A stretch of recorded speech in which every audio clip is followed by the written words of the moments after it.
there's this whole idea of, confident people question themselves, arrogant people question others. Hey there, friend. This is Stephanie Crevens, and you are listening to the Mid-Level Leaders Hot Mess Hotline, where we share CEOs' stories of their biggest conundrums in their career, so you don't have to learn the hard way like they did. And today's conversation is just a little bit different than normal, but juicy nonetheless. And so my guest and the conversation that I have today is with Chris Clews. He is the 80s pop culture guy. He's the one that's bringing the lessons from the 80s into today, and so that we can learn from some of the iconic movies that brought us up as children. I don't know about you, but I spent a lot of Friday nights watching the same movies over and over and over on VHS tape. And so those quotes, those lessons are ingrained in my brain, and he's bringing out those nuggets from our childhood and applying those to our careers today. He is a speaker and an author of the book series called What 80s Pop Culture Teaches Us About Today's Workplace. Growing up in the 80s and with over 20 years of experience in corporate marketing, he knew two things very, very well: 80s pop culture and business. So he's combined the two and created the book series, What 80s Pop Culture Teaches Us About Today's Workplace. And he also delivers this presentation, this speech to organizations and companies across the globe, such as Visa, DHL, University of Florida, UPenn Medicine, and so many others, and shares the story on podcasts just like mine, in addition to being featured on entrepreneur.com and Esquire UK magazine. Chris and I first connected on LinkedIn and just knew right away we had to do something together because of our mutual love of the 80s and what that meant for us in our life and in the world. And so I am so excited to bring you this conversation so we can go back in time just a little bit together and think about what did we learn through some of these classic 80s movies and how do they apply today. Let's dig in.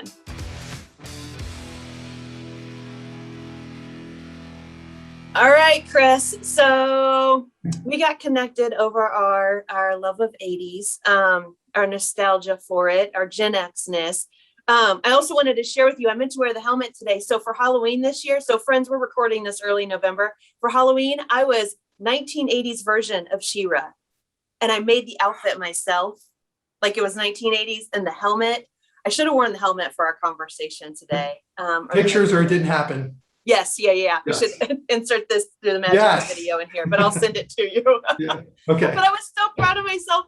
And I went to a Halloween party with a bunch of folks like in their mid-30s, and no one knew who it was, and no one asked. They just assumed I was a regular superhero. I was like, no, I'm She-Ra. She-Ra, the lady. Anyway, our initial meeting got me inspired. I love it though. I love it. And He-Man just had a reboot on Netflix, I think. So yes. He-Man and She-Ra. Yeah. It's more like anime style. Yeah. Not my jam. Not going to do it, but that's all right. There's a movie coming, I think, actually. Okay. Yeah. Oh, now like 9-year-old Stephanie's really geeked up. All right. So we're going to talk about leadership lessons from the 80s. And, I love the power of nostalgia, but sometimes when we look back in time, we risk being dated or outdated or out of touch versus, pulling leadership lessons from a previous time. How do you think about why the 80s are so important for us to remember and bring those lessons into 2021? Yeah, so I think, first of all, thank you again for having me today. I'm super excited. I mean, just the fact that we connected on LinkedIn and here we are doing a podcast, it's so awesome. Yes. Our love of the 80s. So I think that there's a number of reasons why, let's talk about why 80s pop culture is continuing to resonate. Nostalgia typically cycles in about a 30-year window. And we're now, technically, if you think about 1980, we're almost 42 years from 1980, which is kind of terrifying if I think back that far. But let's not say it quite that way, but yes, I'm with you. Yeah. So 42 years. The cycle is continuing and it's only growing, which is really, really cool. And I think there's a couple of reasons for that. Number one is obviously, if we look at kind of just the facts, the decision makers in entertainment are 80s kids. They grew up in the 80s. A lot of them who have the purse strings to decide what's going to be made grew up in the 80s, and they're obviously nostalgic for the time when they were kids, like everybody, like a lot of people are, I suppose. Makes great sense. Yeah. Mm-hmm. And I think that's just kind of the facts, right? But then if we go deeper into what is it about 80s pop culture? Why are people repeating it over and over again? Why are there singers that are actually pulling, musicians today that are pulling from 80s themes and 80s sounds? Dua Lipa comes to mind, The Weeknd. I think even some of I don't quote me on this, but Billie Eilish, I think, has some 80s theme in some of her stuff recently. And then there's bands that are actually built around 80s, like the Bleachers, for example, is a good one. So why is this happening? I think when I talk about 80s pop culture, I say that it was kind of like somebody took a glitter bomb and threw it against the wall and all these like wonderful colors came out. And yes. That was really what happened, I feel like, in the 80s. That there was just all this creativity everywhere. And people were able to create what they wanted to create for the very first time. We had camcorders. There was actually the ability to have the camera in your hands and actually make your own movie. My friends and I did it. We did California Bones instead of Indiana Jones. It was a really bad movie. I feel like that needs a resurgence in 2021. I mean, yeah, probably a whole new one, not a sequel. But yes. So I'm still looking for the VHS tape. I can't believe we lost it, but we can't find it. It was pretty bad. My mom was very patient with us destroying the house, but that's a whole nother conversation. So I think if you look back, what I typically do, I talk a lot about the lessons we can learn from these movies. But when people really ask me about 80s pop culture, I say, I challenge you to go pull a top 40 from any month of any week of any year in the 80s. Just choose one. Second week in June, 1986. Third week in May from 1983. And look at the top 40. And what you're going to see is there's this incredible genre of music, this diversity in music. So you could literally have Kenny Rogers next to LL Cool J, next to Depeche Mode, next to Michael Jackson, to Debbie Gibson, and we'll throw in a Motley Crue. Yes. Something for everyone. And that was legitimately in your top 40, oftentimes your top 10. And I don't want to sound like an old fuddy-duddy, but saying today's music all sounds the same. But if you look at the pop culture, the pop charts, let's take the pop charts, music charts, it tends to be maybe one genre, one kind of genre. It's a formula that's working. And so everybody's repeating it. And then maybe you have one song that's kind of an outlier from somebody different. And I think that's what's really resonating, is that there was so much, there really was something for everybody. We had these, if you go back to the high schools, all of the different groups that you had, because you had all these different groups, the goths and the break dancers and the athletes, we talk about in the Breakfast Club, all of the different groups in the Breakfast Club, but each one of those groups had their own pop culture and people were creating it for them, which then allowed us to then diversify that pop culture, particularly in the music. And you'd see these genres that didn't exist before. Hip hop, for example, there was a little bit in the late 70s, but it really exploded in the 80s. And it splintered into all these different types of hip hop. Metal, you had a little bit of metal in the late 70s with Black Sabbath, but then it really exploded in the 80s and it splintered into the heavy metal versus like the candy rock, the Warren and the Winger and the Poison versus the Metallica and the Megadeth and all that stuff. So I feel like there was just so much happening that people are going back to it and finding new stuff every day. Yeah. Well, gosh, when I think about how that translates to the Gen X experience in the workplace now, we have to be the bridge between the baby boomers and millennials and Gen Zs. And there's a level, there's almost an intuitive nature to us. One is problem solvers, but second as the ability to see the value in all these different nuanced things, because growing up, we had the opportunity to not experience one type of metal, but 27 different types of metal. And then we became creators with the camcorder. There there was something about that transition that probably helped us in our development better understand and appreciate how differences are needed in the workplace today. Not to overgeneralize, but those skills translate into the workplace in 2010, 2000s, 2010, and 2020. Yeah, and there's the old cliche of throwing spaghetti against the wall and seeing what sticks. Sure. And that was legitimately what was happening with pop culture in the 80s. Mm. There were a lot of risks that the production companies and music companies were willing to take because they were just experimenting. And then people would say, we like this, and they would make more of it. And when we got to like let's call it the mid 90s, there started to be a formula. I mentioned that earlier. There started to be a formula almost where they were creating they were creating what they wanted us to like. They were spending a lot of money marketing it to us, and they had to make that money back. So they were determined they were going to hit us over the head with it until we liked it. And I feel like the 80s was the last decade where there wasn't that formula. Even if we look at movies today, and I think Martin Scorsese had a great little op-ed or article, I think, in the New York Times or Wall Street Journal about 2 years ago, talking about how nobody was taking risks anymore in the movies, that they had these formulas. And I maybe it's overgeneralizing to use a word that you used, but I do believe that there is not as much experimentation, at least in the stuff that we are readily consuming. And I do think that there's something to be said in that with the 80s and why people are, again, going back to it and looking at what was created and trying to figure out how to create it today. Yeah. Well, and that what you just described to me connects to independence, which connects to the freedom that was representative of most of our childhoods in the 80s, right? Like being out by yourself on your bike all day. Do not come back to this house till the front porch's light is on. There was a level of independence that we had as children that contributed to our independence as an adult, probably contributed to the independence of the arts and culture of the time. But there was something about the need to be different that fed us in a new way. And when I think about independence and freedom, I think about what technology did not do to us in the 80s. We weren't tethered and digitally connected to everybody like we are now. And we get digital connection confused with real human connection.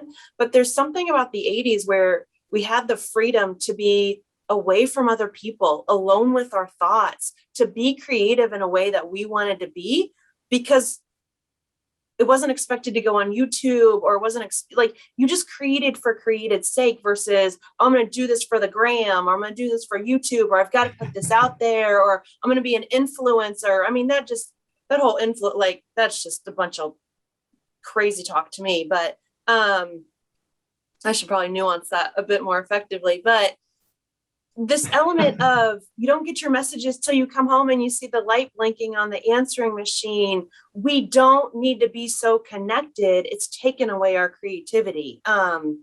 When I think about the power of what that did for us as human beings, that's why I get nostalgic for it. It takes me back to this place of more freedom and disconnecting from the superficial to connect with something that was very real. Yeah, and you mentioned the answer machine and the blinking red light and not knowing if the person you wanted to call you had actually called and left a message. Yes. There's some romanticism in having to wait for things. Yes. And, although having everything in the palm of your hand and being able to get what you want immediately, technology has created that. And that's a very cool thing to be able to do that. But I do think that the idea of I'm coming to you from a Blockbuster, having to go to the Blockbuster on a Friday night, hoping that the movie that you really wanted to see was in. And if it wasn't, maybe waiting by the return bin for a little while, seeing if somebody would return it. Yes. I mean, I have to say that I do kind of miss that idea, that society where you did have to wait and you weren't always going to get what you wanted when you wanted it. Yeah. And I think that's a huge thing, and technology has played a part. And it's like I said, it's fantastic that I can get something quickly, but at the same time, I do long for those days sometimes where you just don't know if you're going to get it.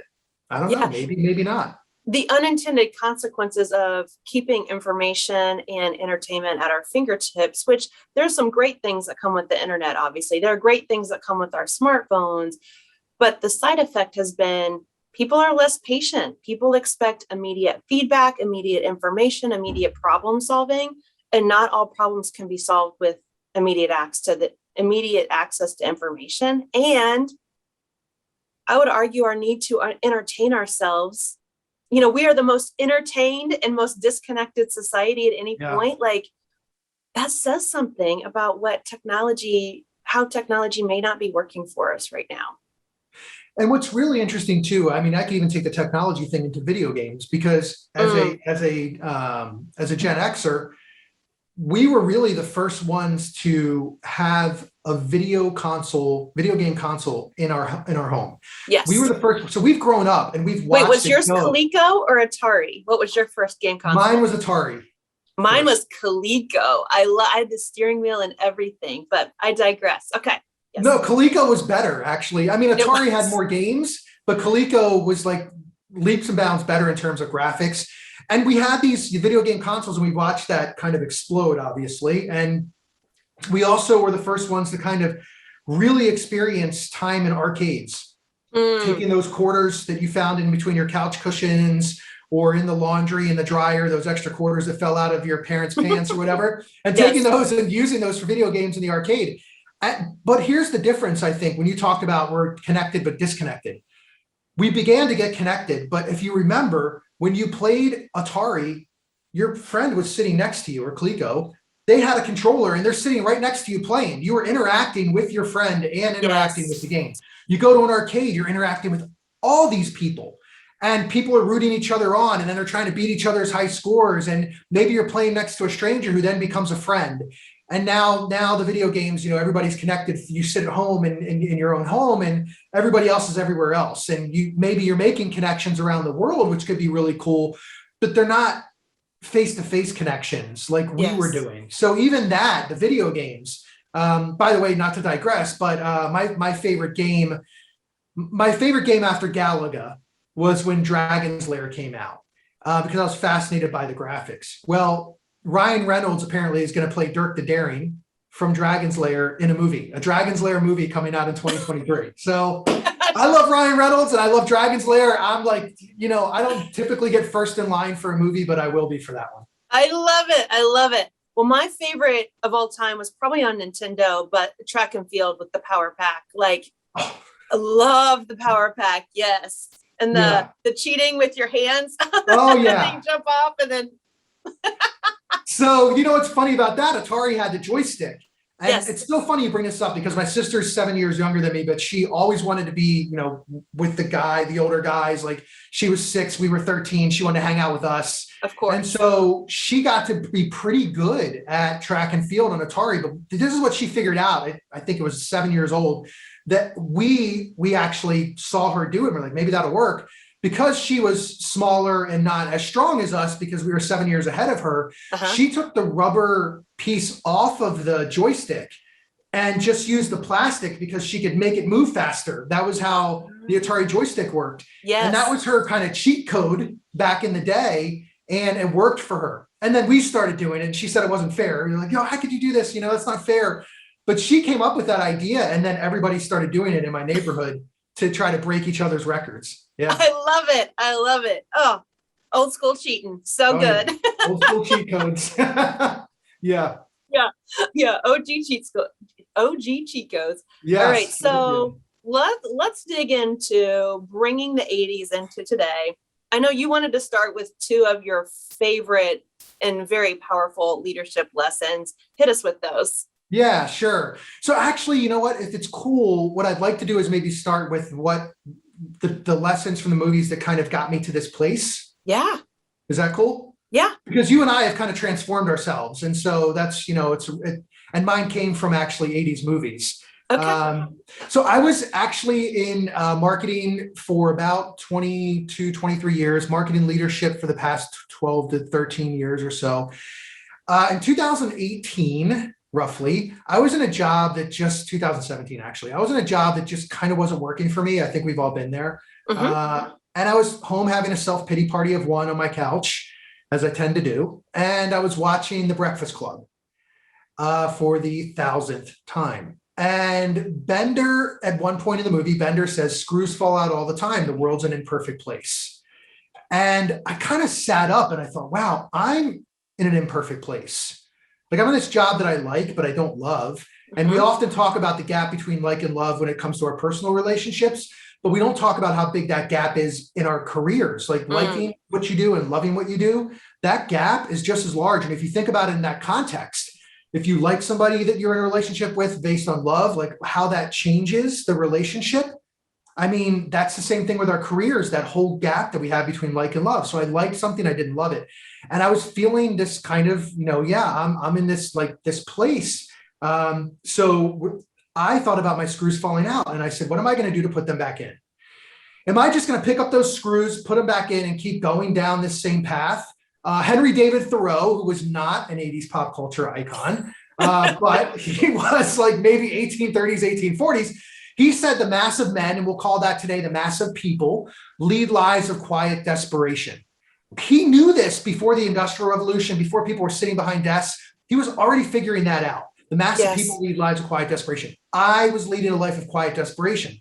And I thought, I'm not going to put those screws back in the same way. In fact, I'm going to find a whole new set of screws, a whole new door frame, put that door in and walk out that door to an entirely new path, an entirely new journey. And that's what I did. So that was my first kind of signal. And then the second one was from the movie The Outsiders. I was watching that. And Johnny Cage said to Ponyboy, you still have a lot of time to make yourself be what you want.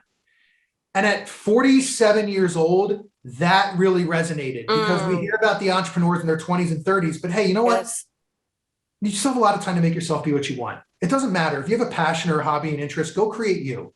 You're 70, you're 50, you're 30, you're 90, you're 8, you're 10. It doesn't matter. If you have that passion, that doesn't need to be a certain age. Go create you. And so this idea of you still have a lot of time to make yourself be what you want from The Outsiders, and screws fall out all the time, the world's an imperfect place from The Breakfast Club, prompted me to write an article about what The Breakfast Club taught us about problem solving. I put it on LinkedIn. People responded from everywhere, and I was really shocked. I thought, wow, okay, maybe there's something here. And I wrote one about Ferris Bueller and work-life balance. And then suddenly I thought, maybe I should write a book. I wrote this little book, the first one, it's like 80 pages. I say, if you're a bathroom reader, it's 4 times the bathroom and you're done. If you're a bathtub reader, it's probably 2 baths and you're done. And so it's a really short book. My friend designed it. We figured out how to self-publish. We did it for fun, and people bought it. And I thought, I need to do something else with this. I built a website, positioned myself as a speaker, wrote a second book, got a publisher for it, which is a much better book. You actually have a copy of it. It's much phenomenal book. Thank you. Yes. I loved writing it. I just have a lot of fun with it. And so here I am today talking to you. So 2 movies, 2 lessons from those movies, The Breakfast Club and The Outsiders, prompted me to make an entire wholesale change in my career and my life journey. And I couldn't be happier for it. That's amazing. And that speaks to the magic of you were in a spot where you were listening for a different message and you heard it and you took action on it. I mean, we all have times in our lives where the universe is calling us to ask better, deeper questions. And those movies were part of your answers. And I love that you were paying attention, because you're right. So many people, and I know people listening to this podcast, lead lives of quiet desperation. And on the inside, they're screaming their head off. They're crying in the car before they go into the office every day. And that should be unacceptable. Like, you've got to take leaps. You've got to answer those questions, or it'll come back and bite you in the ass. And it'll bite you in the ass with some kind of addiction or anxiety or depression or a lack of promotion. I mean, all of us have that point in our life where we have to answer those questions. And I'm so glad that you answered those. And I'm so glad you answered those in this way that brought us together. So get it. I tell you, we get, this is not an 80s pop culture bit, but Eminem said, and you get one shot, right? Yeah. And that's what he said. You get one shot. And it's absolutely true. I mean, we can argue whether we're here one time or multiple times, but either way, you don't remember those other times if you are here. So this is your time. This is your one shot. Yes. And if there's something that's really burning up inside of you, you don't have to leave everything behind to pursue it. I tell people, think about your free time. How much free time do you have in a given day, in a given week? You have limited free time. And if you find that that limited free time is being captured by the same thing, you keep going back to the same thing. Out of curiosity, not habit, but out of curiosity. Out of curiosity or passion, right? Yes. You're building something, you're writing something, you're creating something.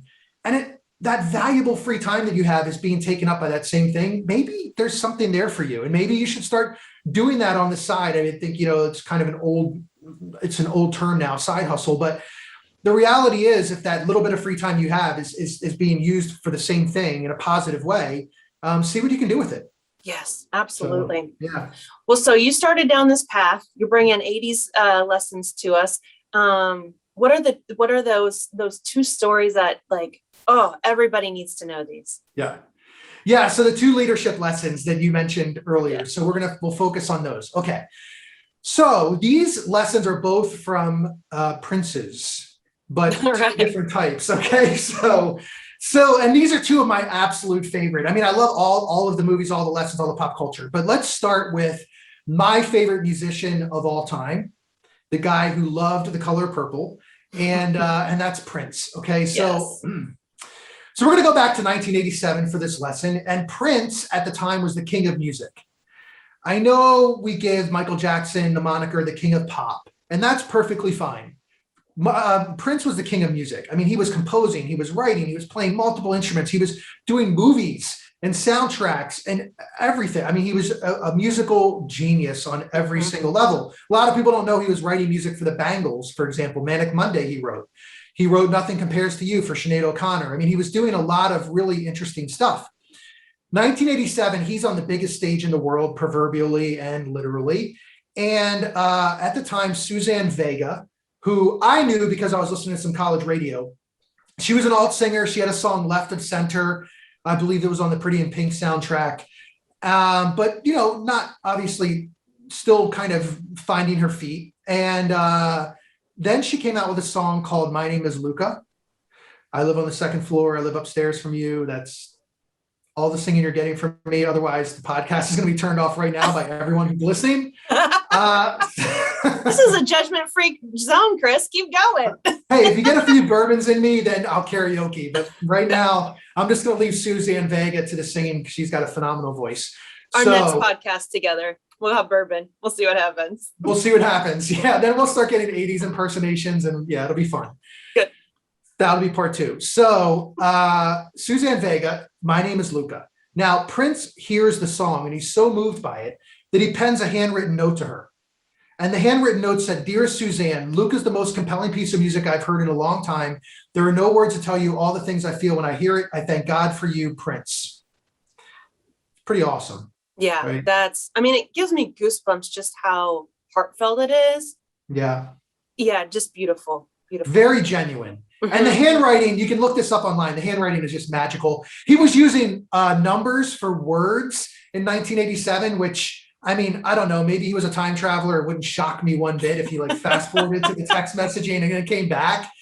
Anything's possible with Prince. So he has this beautiful handwritten note that now it's 1987. He can't just email this to her. Somebody's got to get it to her. Either he has to mail it to her, it has to be hand delivered through somebody in his entourage, or he actually did it maybe at an event they were at, but regardless, it gets to her. Now, how do we know this? In 2016, when he passed away, Suzanne Vega put this on her social media to let people know the kind of guy that Prince was behind the scenes. Mm-hmm. Because this isn't something that he would promote. Even in the digital era, he wouldn't have put this out on social media to say, look what I did. He did this just because he believed. He believed that she was talented. He loved the song, and he wanted her to know that it had an impact on someone, him. Yes. And so what did he teach us here? A couple of things. One is he taught us the difference between rulers and leaders. Rulers, when they get to stage of success, they tend to keep everybody below it.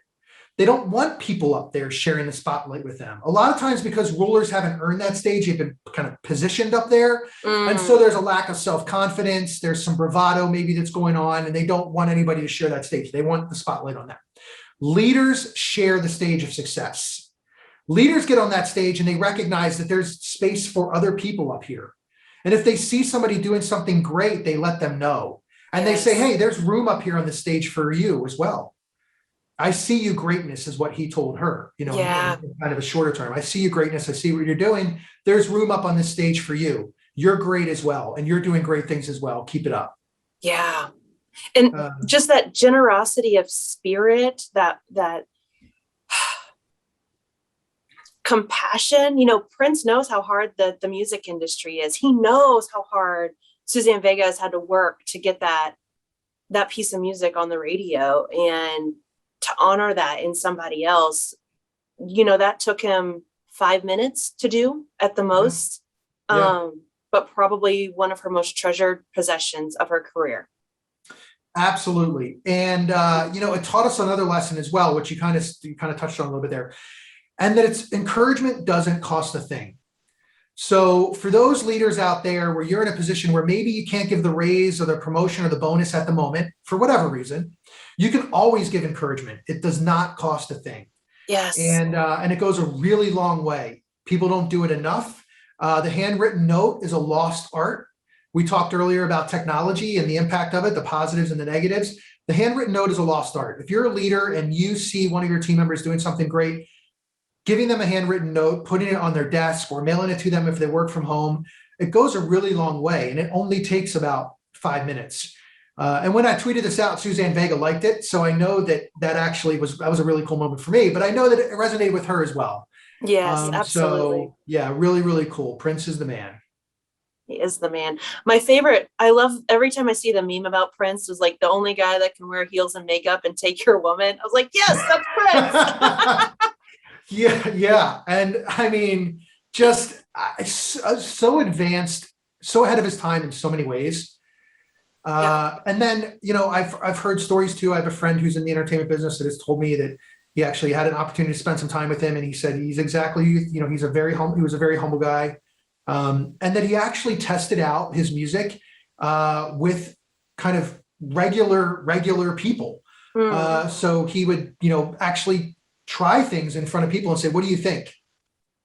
Which is so cool to think about, because if you think about, if our civilization comes to an end in 1,000 years and somebody writes the story of our civilization and says, give me the top 20 musicians, the top 20 people who have the biggest influence on music in that civilization, Prince is in there. Yeah, absolutely. 100%. Yeah.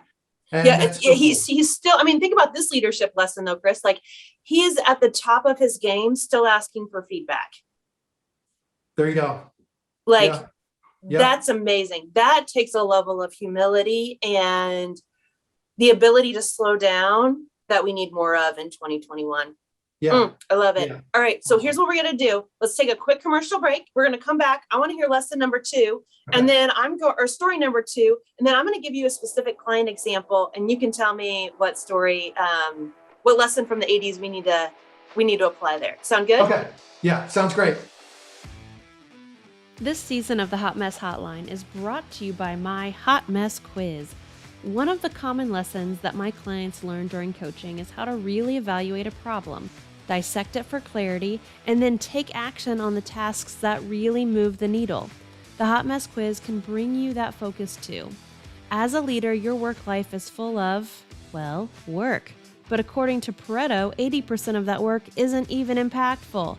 If you need to create growth and change, you need to focus in on what truly matters and what will drive new results.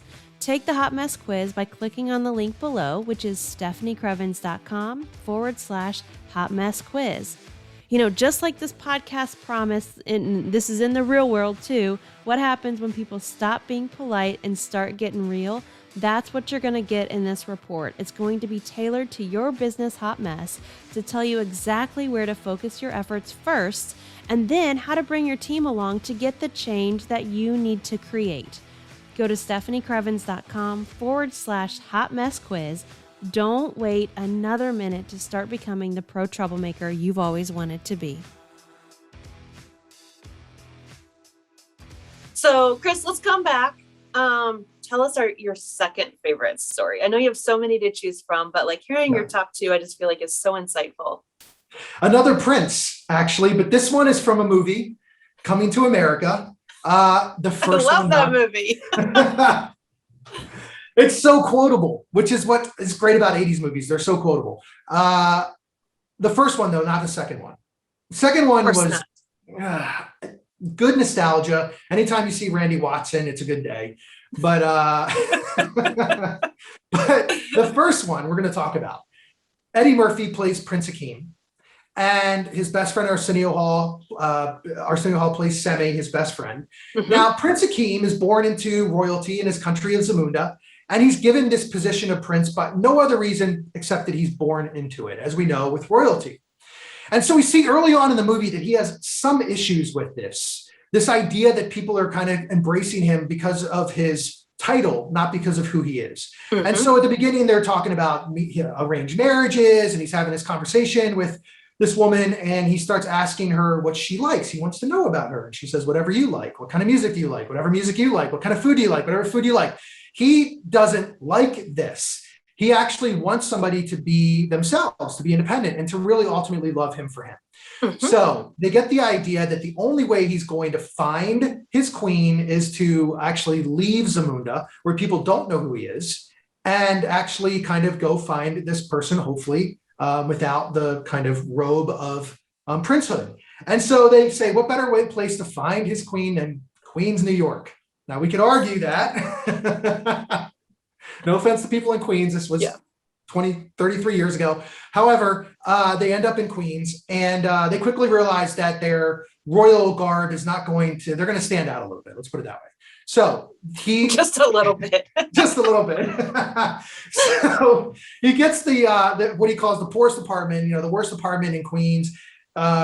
Strips of all his royal clothing and gets very modest clothes, takes a job, an entry-level job at a fast food restaurant called McDowell's.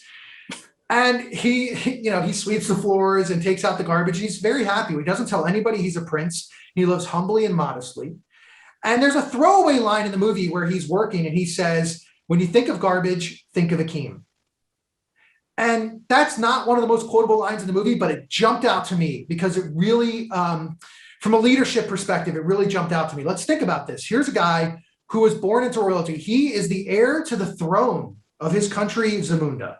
And he is willing to go be humble, take all that royal garb off, get this entry-level job at a fast food restaurant, sweeping the floors. And not only that, but says, when you think of garbage, think of Akeem. And what he teaches us in this moment is the difference between earned leadership and unearned leadership. Unearned leadership creates pleasers. And we've kind of seen this, the yes people. That's where I think yes people come from. If you haven't earned your leadership position, if somebody hasn't earned leadership, and we've probably all worked for people who haven't earned their leadership position, they get it for different reasons, different ways that they get it, but ultimately they're there. And we see this a lot in the corporate world, people who are very good at the political game, but not so good at their job. And so they end up in these positions of authority and leadership, but they're really not sure how to be a leader. And so people don't know how to react around them. They walk on eggshells. And these types of people, these types of leaders typically don't like to be challenged. We talked about that earlier with rulers. They don't like to be challenged. And so they create yes people. Whatever you want, yes, yes, yes is always the answer.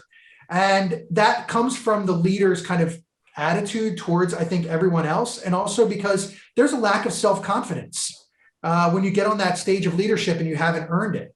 They'll never admit it. There's this whole idea of, confident people question themselves. Arrogant people question others. Oh, I've never heard that before. That's awesome. It was mine. I came up with it. Oh, I love it. Confident people question themselves. Arrogant people question others. Yeah.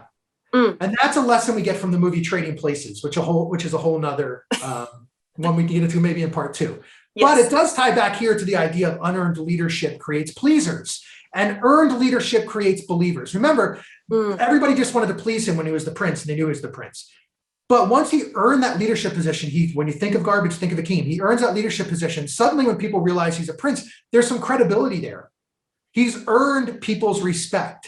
Yes. And he knows who the real people are around him because those were the people that treated him well, regardless of what his position or station was in life. Yeah. That's a really important lesson, that earned leadership. We can see, and by the way, when it comes to employee retention, real quickly, when it comes to employee retention, if you have employees and they can't see a path to leadership because nobody's earned it, how long do you think they're going to stick around? You're good employees. If they can see that path and they can say, oh, I see that path, there's an opportunity for me. It may not be inside of your business, but they see that the leaders have earned their position through different positions, maybe even outside the organization. There's credibility there, and they say, yeah, I can do it too. So our unearned leadership creates pleasers, earned leadership creates believers. Yeah, that is so true. I've never thought about it from that perspective, but that makes really good sense. And it aligns with classic leadership tales, like if you see your CEO walking around picking up trash in the parking lot that other people dropped, you're going to humble yourself enough to do that too. Or, whatever small menial task that is. Yeah. Good stuff. Absolutely.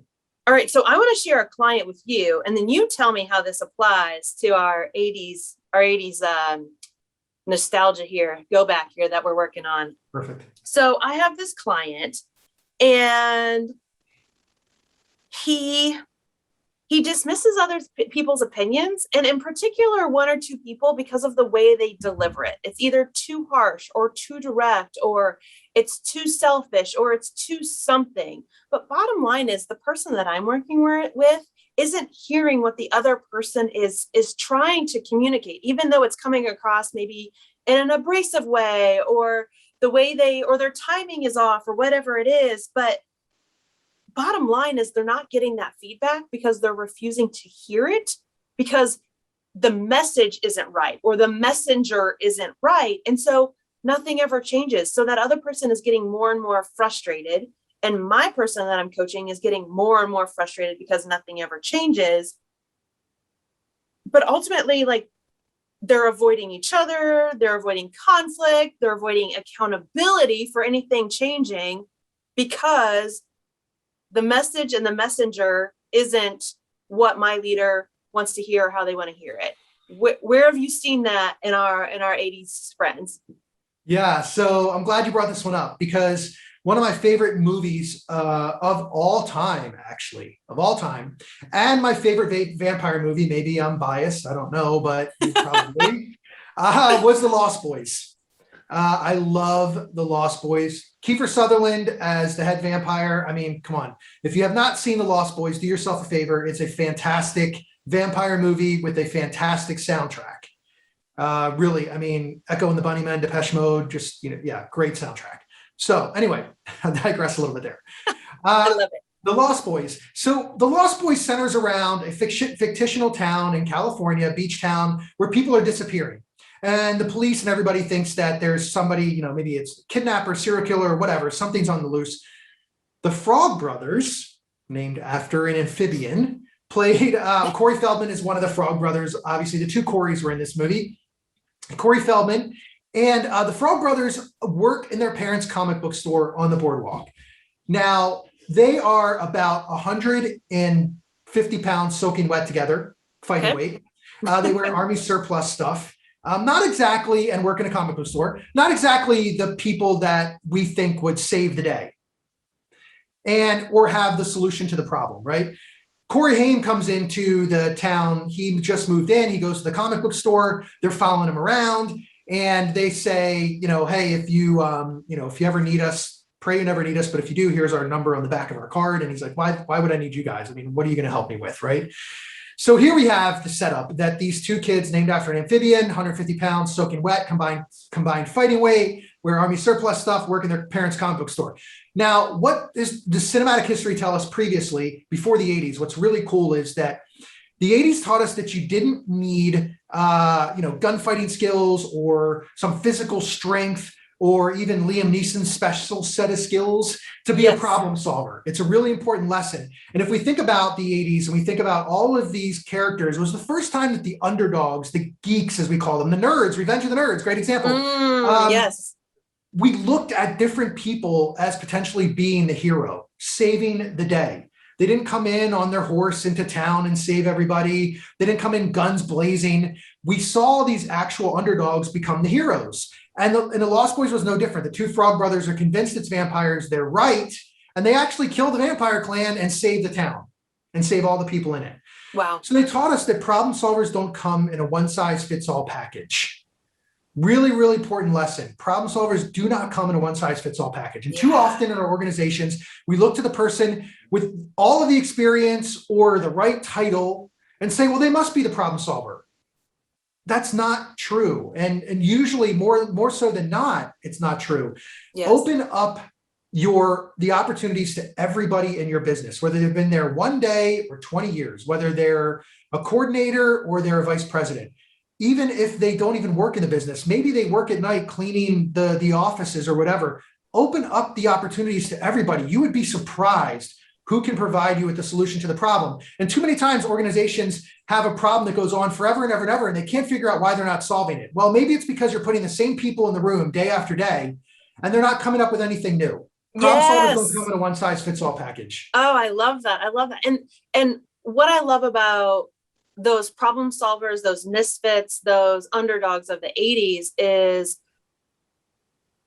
they take charge. Like, they're not given leadership. They're not given permission to step up. They're like, guys, this is a really bad problem. I got the Goonies flashing through my head right now too, right? Like the Goonies and the Goondocks, but no one said, all right, now it's your turn. They decided it was their turn to solve this really big problem. They decided that they were going to be the ones to figure it out and take action. And, now thinking about all the childhood cartoons that I watched, like, I got some of my bravado from that too. Same thing exists with Rainbow Bright, by the way. She was like, there's a problem, I'm going to solve it. But that kind of initiative and proactivity, we need to see in our organizations every single day. If there's a problem, fix it. That doesn't mean like see the problem and immediately take action. Like, you got to work with some more nuance there. But if there's a problem, speak up, keep speaking up, take action. You don't always have to ask for permission, ask for forgiveness instead, if absolutely necessary. But when I have meetings and someone says, well, I brought that up 2 years ago and it's still not fixed. Why haven't you fixed it then? Like, you have just as much as responsibility as your manager does. You need to use that leadership and make changes. Yeah, it's you sounded like Vanilla Ice there a little bit. If there's a problem, ice baby. If there's a problem, I'll solve it. Yeah, word. Check out the bass while the DJ revolves it. Yeah. So Oh, side note, I got to drive on A1A Beachfront Avenue in Miami. Made my life. Yeah. Well, I live in South Florida, so I have been there. I have A1A almost about a half mile from me. Not in Miami, though. No, yeah. It's not as magical as Vanilla Ice made it out to be, but whatever. It's funny. Not as magical as Vanilla Ice made it out to be. Yeah, that's very true, actually. That's very true. Yes, the problem solvers for sure. Absolutely. And I think the idea is to open it up, not an 80s movie, but the whole Meet the Parents, the circle of trust, expand your circle of trust. Mm-hmm. Sometimes people are introverts, or they're just not, they're a little hesitant to give their ideas. And maybe that's because there's a leadership issue, but open it up to everybody. Let people come in, try new ideas, try new people, and see what happens. You might be surprised. Give people that opportunity. Yes. I love that. Yeah. Just to reinforce that, if you're in leadership, understand the power that comes with that. And sometimes you do need to let people in, because it's easy for that power to keep people outside of the circle. It's easy for people to use that as an excuse as to why they don't speak up. Sometimes when you have the power because of your title or information or relationships, you need to intentionally bring others into that circle. Yep. I'm not going to say sometimes, all the time, you need to intentionally bring others into that circle to help solve problems. Absolutely. All right. So we have 2 minutes left here, and we're going to let people take these awesome lessons into their workday. Give us some more powerful lessons and some homework, so that we can kind of live in the joy of the 80s, if you will, for a little while longer. Great. So I'll just rattle off a few. If you've seen the movie Fast Times, you probably wouldn't expect to learn too much from it in terms of life and business. It's just a fun, silly movie. Very good one. And introduces us to Forrest Whitaker, by the way. So that's everything about Fast Times. So Spicoli teaches us a couple of valuable lessons. One about making our workplace the coolest workplace, and another about the idea of it's okay to say, I don't know. And I'll leave it at that. I think those are two really good lessons we learned from Spicoli. It's in my second book. And if you love the movie Fast Times, you'll be surprised what you can learn. Love it. So that would be 2. Yep. Let's see. I think another good one, Stand By Me, is a great movie for lessons as well. And there's a really great lesson about the idea that there really are no stupid questions.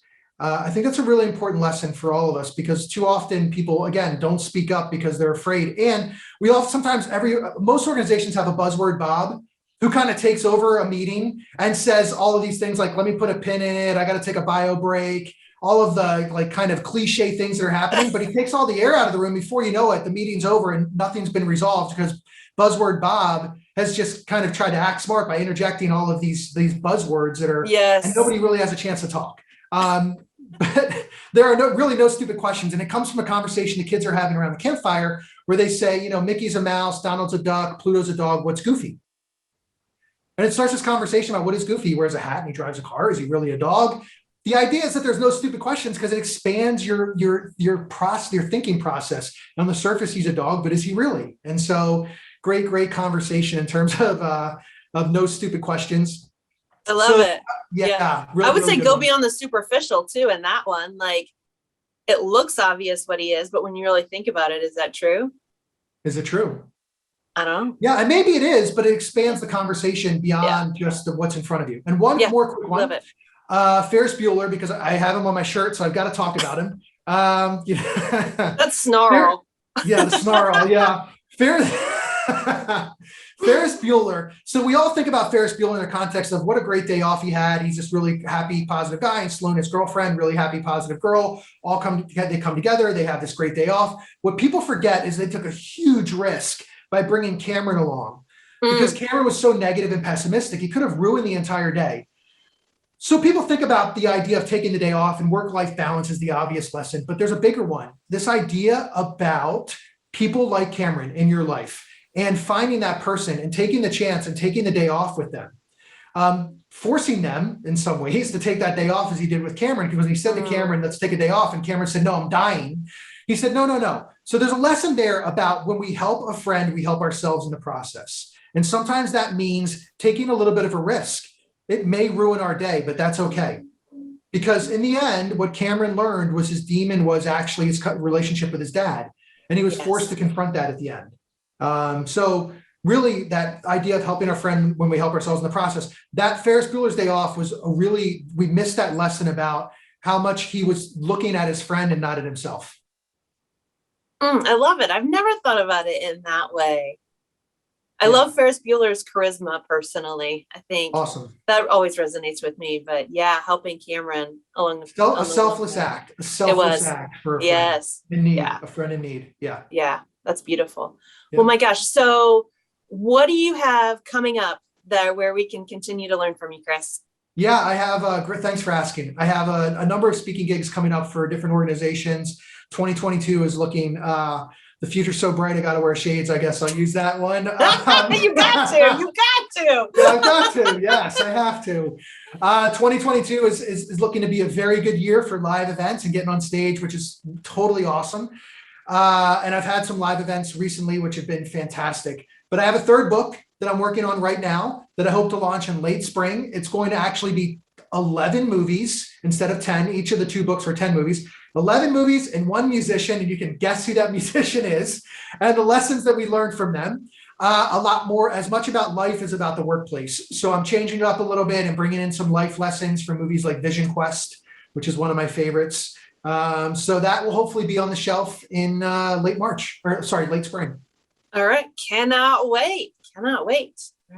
Well, thank you again so much. This has been a blast here on the Hot Mess Hotline and a switch up of our format, but definitely a really good one. So thank you. Thanks. Thank you so much for having me. And it means a lot that you jumped so quickly on saying, hey, let's get you on the podcast. It just means the world to me because I love what I do. And I can tell that you love what you do because the entire time that we've talked and even previously, all you do is smile. And that means that you're like so happy with what you do. And that makes me happy to see other people doing what they love, go create you, as we talked about. Yeah, I appreciate that. It speaks to, even though I railed against like the gram earlier, but like the power of social media, because we met on LinkedIn and we're like, hey, we're each other's people. And all I know Yes. about when I see someone that I know is my person, I'm like, let's just talk one-on-one and see what comes from it. Amazing things always happen. So Yeah. Yeah. Let's do it again. if you yeah, want. absolutely. All right. Thank you. Thanks, Stephanie. Stay rad, everybody. My goodness, friend, wasn't that such a fun conversation with Chris? Not only did I do my awkward happy dance for you, sorry about that, and we talked about a little M&M, a little Vanilla Ice, and some A1A Beachfront Avenue, but we talked about some of those quintessential movies that we were brought up on that probably are now on Saturday afternoon television on rinse and repeat.